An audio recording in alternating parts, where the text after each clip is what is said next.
Responding to objective morality because it's bizarre. Okay, he says to me, a potential person is not a nothing. Basically, he's saying a potential person is a person, but a potential person, you objective morality, you're saying a potential person is actually a person, but it's not. It's like you're saying A is not A, or not A is A. You know the laws of thought. There's three. I think there's actually a fourth now, but there's three main ones. A cannot be not A. A potential person. I mean, it just there's no person at the moment. Potential persons does not exist. Anyhow, moving on. We consider its welfare. No, we don't consider its welfare. You are considering a being that doesn't exist. You think a being that does not exist at the moment has a welfare. It doesn't. It doesn't exist. But part of that welfare going on, albeit one that people rarely ever consider, is whether it gets to exist at all.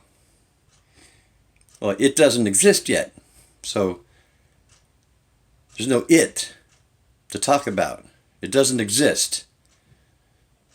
I mean, in order for it to exist, you'd have to violate the number one rule of antinatalism and don't procreate. I mean, you have to violate the rule to get it to come into existence. You'd have to go against our argument. The antinatalist argument is don't bring it into existence. Because that's the only way something bad can happen, is if you exist. Then you got the definition of welfare. 1, the state of doing well, especially in respect to good fortune, happiness, well-being, or prosperity. And that this welfare, you're saying, is not limited to the experiential realm.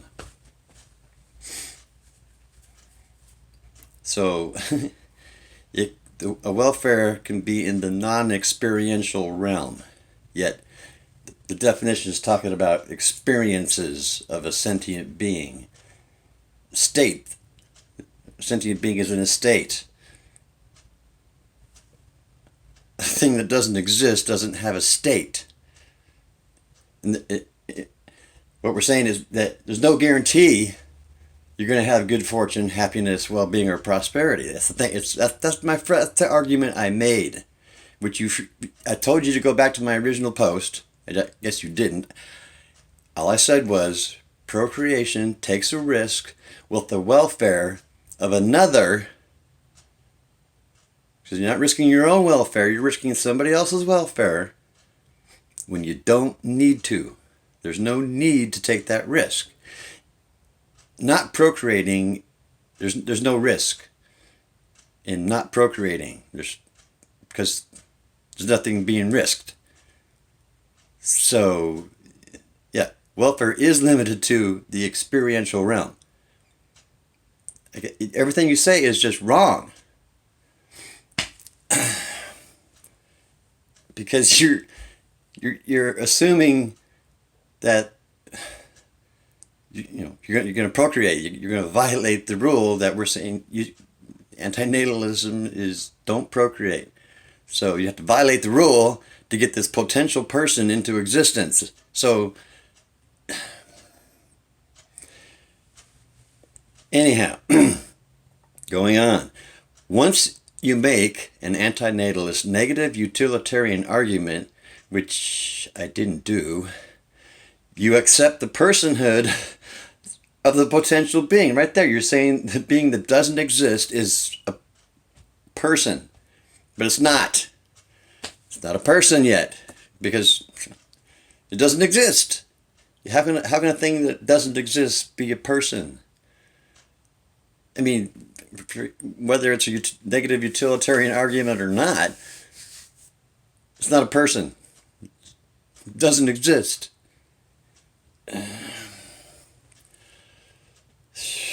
Okay, going on. The AN argument assigns a negative value to coming into existence. That's true. Relative to not coming into existence. Don't really think you need that part. It's not relative to anything. We just put a negative value on it because you're taking a risk with the welfare of another. See, once you procreate, you've taken the risk for another. Doesn't matter, relative to not coming into existence, whatever. Going on, non-existence, not coming into existence, is considered the preferable state. It's not a state, though. Non-existence isn't a state. There's no person there. Better never to have been. See, you're arguing against Benatar. I'm not Benatar. I mean, I'm on his side. I get what he's saying. Basically, what I get from Benatar with the asymmetry, the only way you can get something bad is if a being is in existence. That's the only way you can get a bad in that asymmetry. You can't put a bad in the non-existent column. That's kind of bizarre, the non-existent column. Yeah, nothing bad happens before you're born. That's all he's trying to say, really. I'm trying to make things as simple as possible. Going on. Therefore, the AN is considering not only the potential welfare of the person's corporeal existence, potential welfare. We're saying that leave it. But a potential person is not like potential energy. All right. I mean, this has got potential energy in it, and when I let go, it's going to turn into kinetic energy. I think some energy was absorbed by the floor or whatever. But yeah, the potential energy is there. There's no potential person in the room.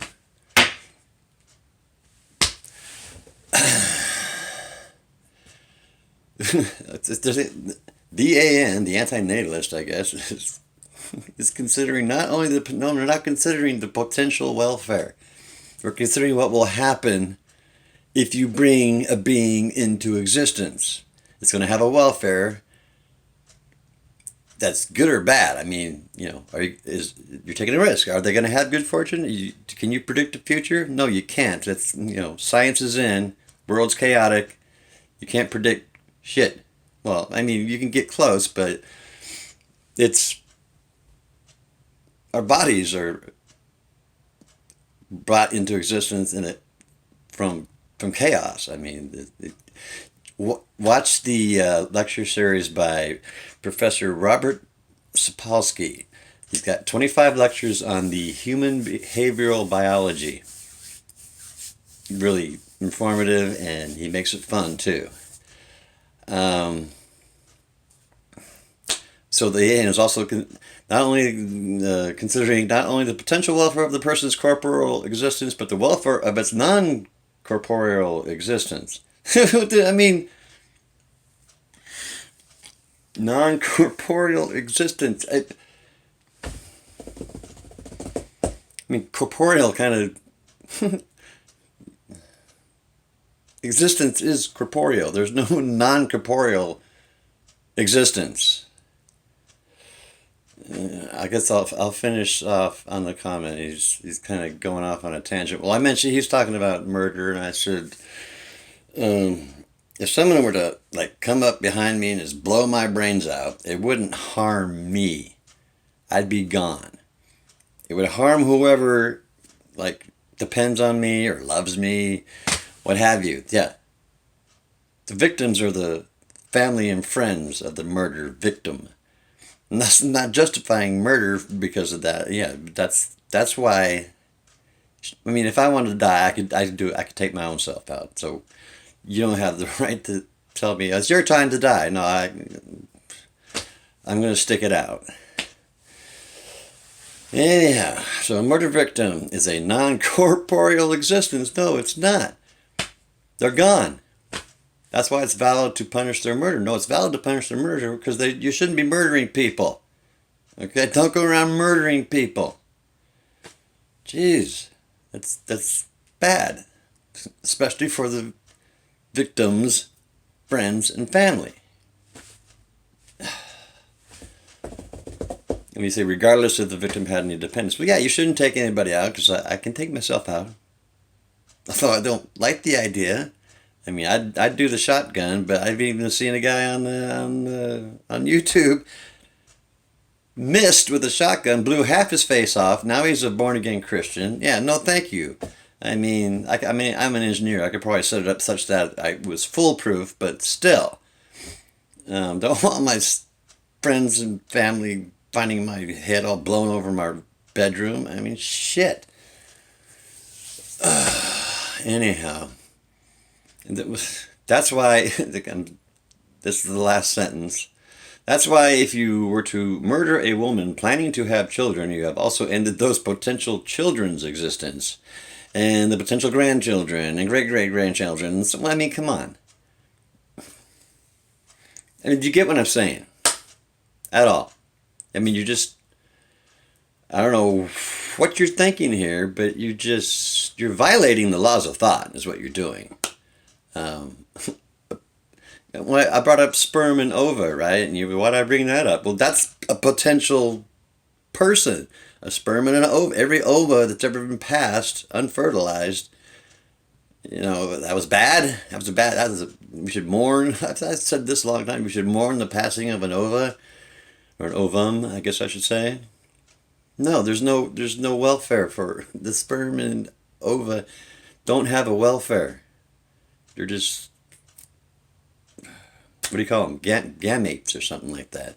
Yeah, those have a potential to be a zygote.